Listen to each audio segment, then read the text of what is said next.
Poirot Investigates by Agatha Christie. We. The $1 million bond robbery. What a number of bond robberies there have been lately. I observed one morning, laying aside the newspaper. Poirot, let us forsake the science of detection and take to crime instead.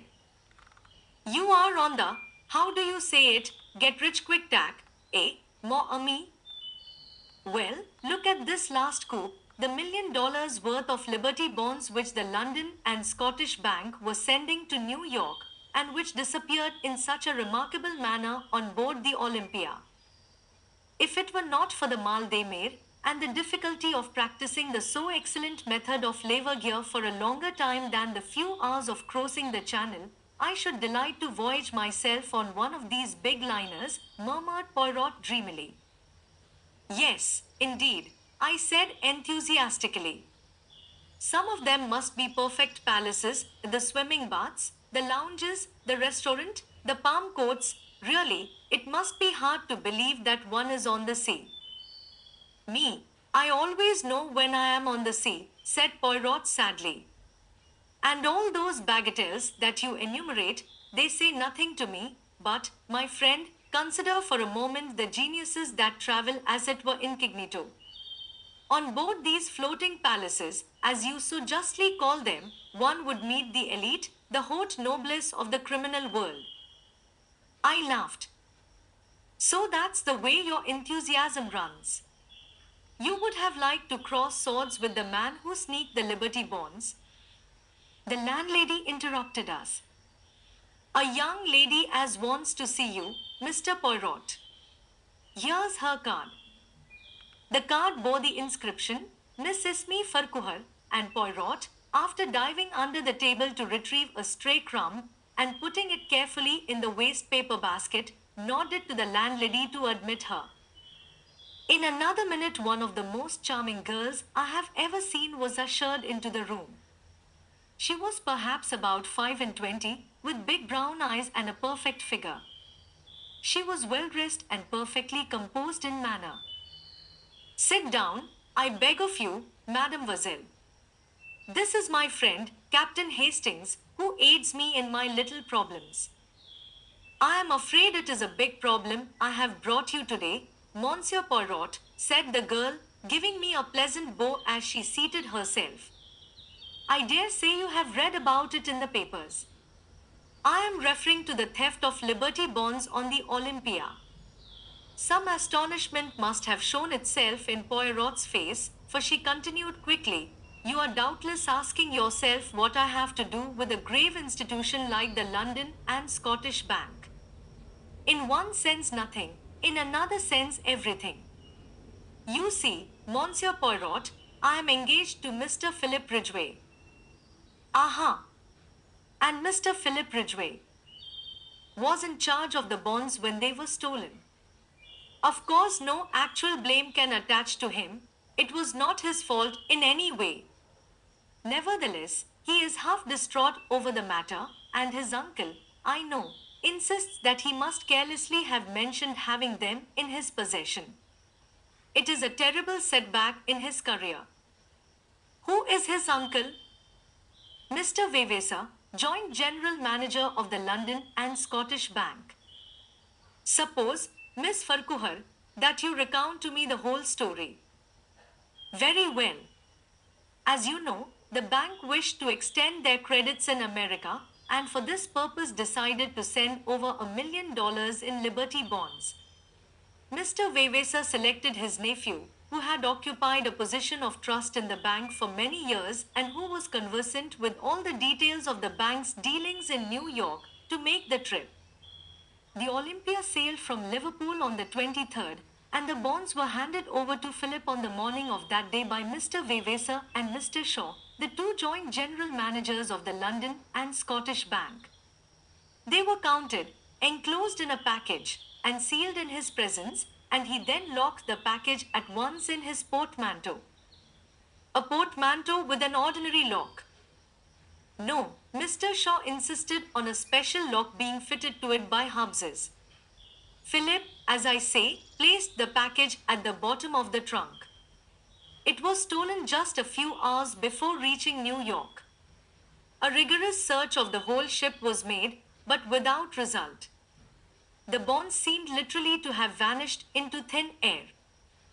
Poirot made a grimace. But they did not vanish absolutely, since I gather that they were sold in small parcels within half an hour of the docking of the Olympia. Well, undoubtedly the next thing is for me to see Mr. Ridgway. I was about to suggest that you should lunch with me at the Cheshire Cheese. Philip will be there. He is meeting me, but does not yet know that I have been consulting you on his behalf. We agreed to this suggestion readily enough and drove there in a taxi. Mr. Philip Ridgway was there before us and looked somewhat surprised to see his fiancée arriving with two complete strangers. He was a nice-looking young fellow, tall and spruce, with a touch of graying hair at the temples, though he could not have been much over 30. Miss Farquhar went up to him and laid her hand on his arm. "You must forgive my acting without consulting you, Philip," she said. "Let me introduce you to Monsieur Hercule Poirot, of whom you must often have heard, and his friend, Captain Hastings." Ridgway looked very astonished. "Of course I have heard of you, Monsieur Poirot," he said, as he shook hands. "But I had no idea that Esme was thinking of consulting you about our trouble." "I was afraid you would not let me do it, Philip," said Miss Farquhar meekly. "So you took care to be on the safe side," he observed, with a smile. "I hope Monsieur Poirot will be able to throw some light on this extraordinary puzzle, for I confess frankly that I am nearly out of my mind with worry and anxiety about it." Indeed, his face looked drawn and haggard and showed only too clearly the strain under which he was laboring. "Well, well," said Poirot. "Let us lunch, and over lunch we will put our heads together and see what can be done. I want to hear Mr. Ridgway's story from his own lips." Whilst we discussed the excellent steak and kidney pudding of the establishment, Philip Ridgway narrated the circumstances leading to the disappearance of the bonds. His story agreed with that of Miss Farquhar in every particular. When he had finished, Poirot took up the thread with a question. "What exactly led you to discover that the bonds had been stolen, Mr. Ridgway?" He laughed rather bitterly. "The thing stared me in the face, Monsieur Poirot. I couldn't have missed it. My cabin trunk was half out from under the bunk and all scratched and cut about where they tried to force the lock. But I understood that it had been opened with a key." "That's so.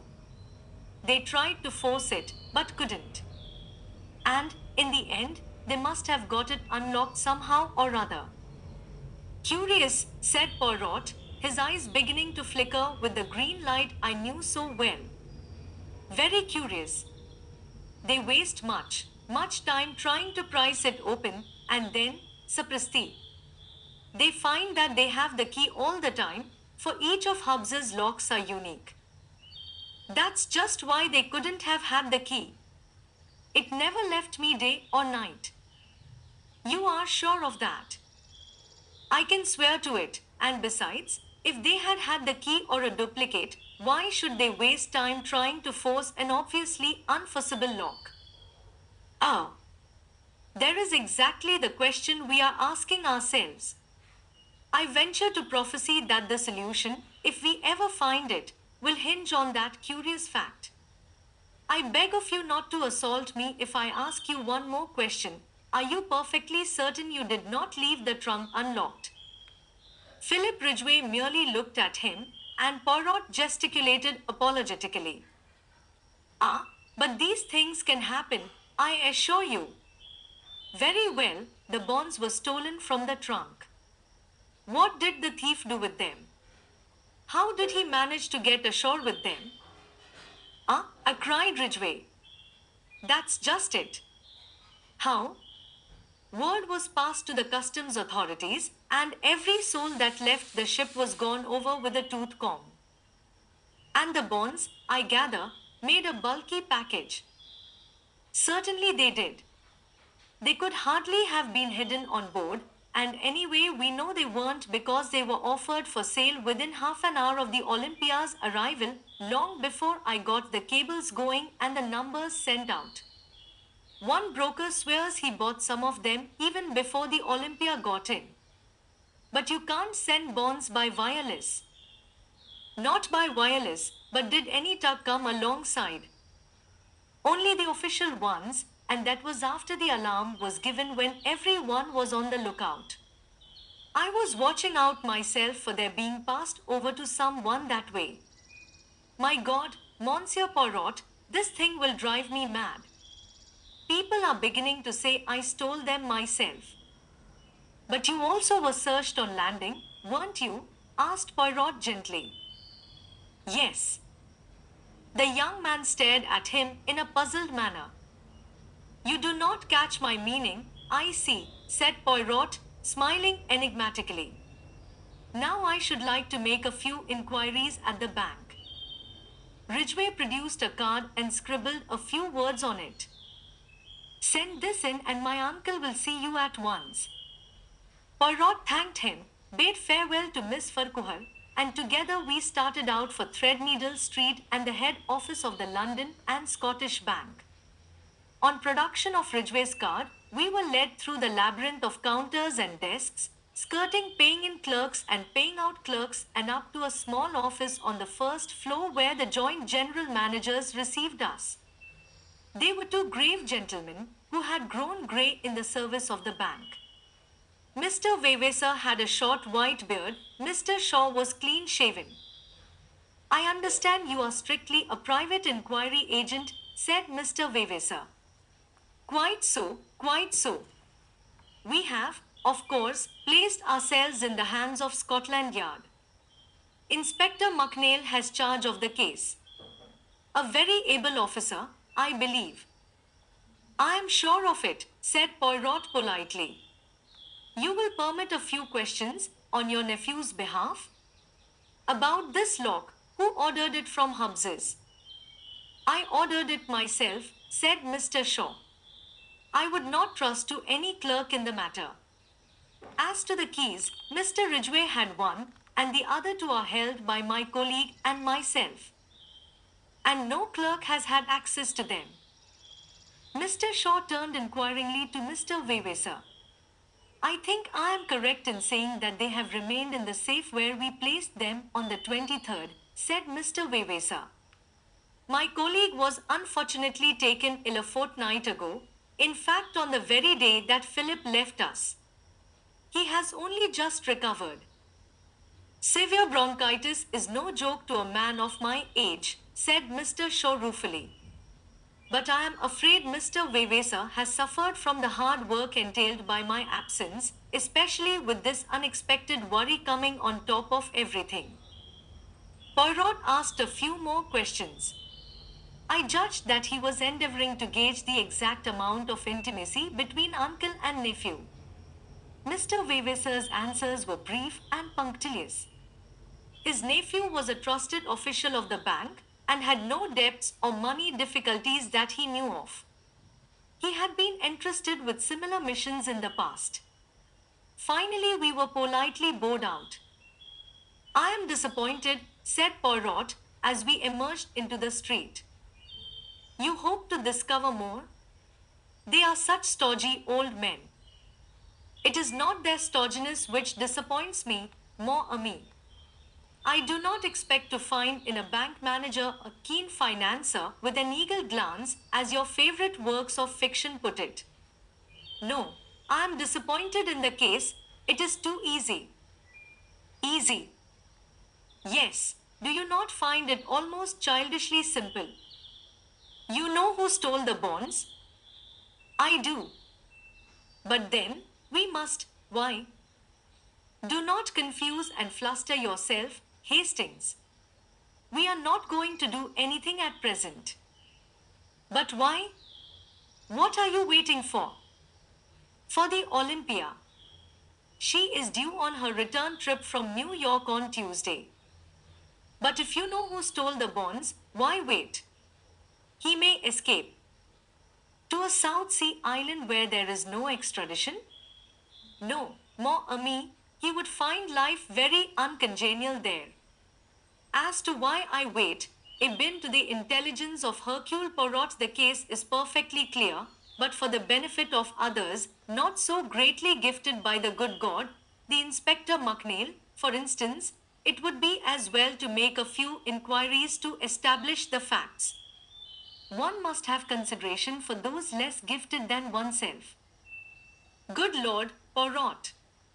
Do you know, I'd give a considerable sum of money to see you make a thorough ass of yourself, just for once. You're so confoundedly conceited. Do not enrage yourself, Hastings. In verity, I observe that there are times when you almost detest me. Alas, I suffer the penalties of greatness. The little man puffed out his chest and sighed so comically that I was forced to laugh.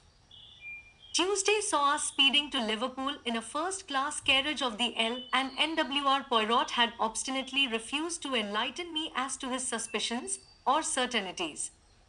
He contented himself with expressing surprise that I, too, was not equally au fait with the situation. I disdained to argue, and entrenched my curiosity behind a rampart of pretended indifference. Once arrived at the quay alongside which lay the big transatlantic liner, Poirot became brisk and alert. Our proceedings consisted in interviewing 4 successive stewards and inquiring after a friend of Poirot's who had crossed to New York on the 23rd. An elderly gentleman, wearing glasses. A great invalid, hardly moved out of his cabin. The description appeared to tally with one Mr. Wentner, who had occupied the cabin C-24, which was next to that of Philip Ridgway. Although unable to see how Poirot had deduced Mr. Wentner's existence and personal appearance, I was keenly excited. "Tell me," I cried, "was this gentleman one of the first to land when you got to New York?" The steward shook his head. "No, indeed, sir, he was one of the last off the boat." I retired crestfallen and observed Poirot grinning at me.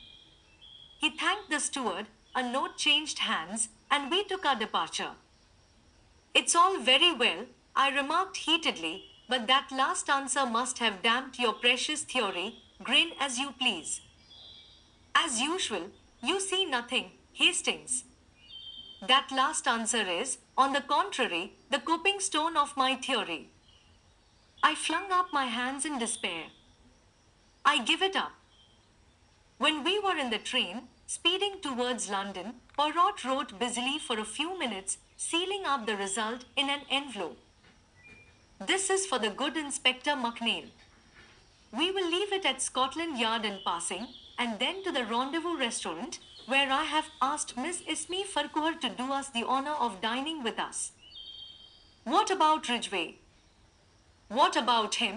asked Poirot with a twinkle. "Why, you surely don't think you can't. The habit of incoherence is growing upon you, Hastings. As a matter of fact, I did think. If Ridgway had been the thief, which was perfectly possible, the case would have been charming, a piece of neat methodical work. But not so charming for Miss Farquhar. Possibly you are right. Therefore, all is for the best. Now, Hastings, let us review the case. I can see that you are dying to do so.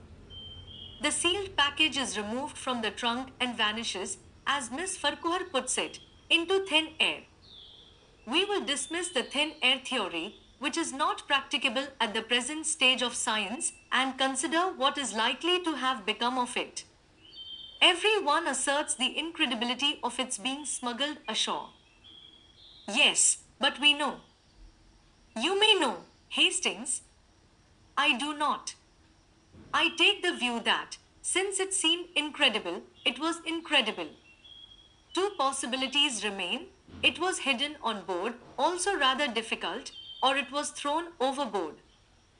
With a cork on it, Do you mean without a coke? I stared. But if the bonds were thrown overboard, they couldn't have been sold in New York. I admire your logical mind, Hastings. The bonds were sold in New York, therefore they were not thrown overboard. You see where that leads us. Where we were when we started. Jamais de la vie. If the package was thrown overboard and the bonds were sold in New York, the package could not have contained the bonds. Is there any evidence that the package did contain the bonds? Remember, Mr. Ridgway never opened it from the time it was placed in his hands in London. Yes, but then... Poirot waved an impatient hand. Permit me to continue. The last moment that the bonds are seen as bonds is in the office of the London and Scottish Bank on the morning of the 23rd. They reappear in New York half an hour after the Olympia gets in, and according to one man, whom nobody listens to, actually before she gets in. Supposing then that they have never been on the Olympia at all? Is there any other way they could get to New York? Yes. The Gigantic leaves Southampton on the same day as the Olympia, and she holds the record for the Atlantic. Mailed by the Gigantic, the bonds would be in New York the day before the Olympia arrived. All is clear, the case begins to explain itself. The sealed packet is only a dummy, and the moment of its substitution must be in the office in the bank. It would be an easy matter for any of the three men present to have prepared a duplicate package which could be substituted for the genuine one. Press bin. The bonds are mailed to a confederate in New York with instructions to sell as soon as the Olympia is in, but someone must travel on the Olympia to engineer the supposed moment of the robbery. But why? Because if Ridgway merely opens the packet and finds it a dummy, suspicion flies at once to London. No, the man on board in the cabin next door does his work, pretends to force the lock in an obvious manner so as to draw immediate attention to the theft, really unlocks the trunk with a duplicate key, throws the package overboard and waits until the last to leave the boat. Naturally, he wears glasses to conceal his eyes and is an invalid since he does not want to run the risk of meeting Ridgway. He steps ashore in New York and returns by the first boat available. But who? Which was he? The man who had a duplicate key, the man who ordered the lock, the man who has not been severely ill with bronchitis at his home in the country, enfin, that stodgy old man, Mr. Shaw. There are criminals in high places sometimes, my friend. Ah, here we are. Mademoiselle, I have succeeded. You permit. And, beaming, Poirot kissed the astonished girl lightly on either cheek.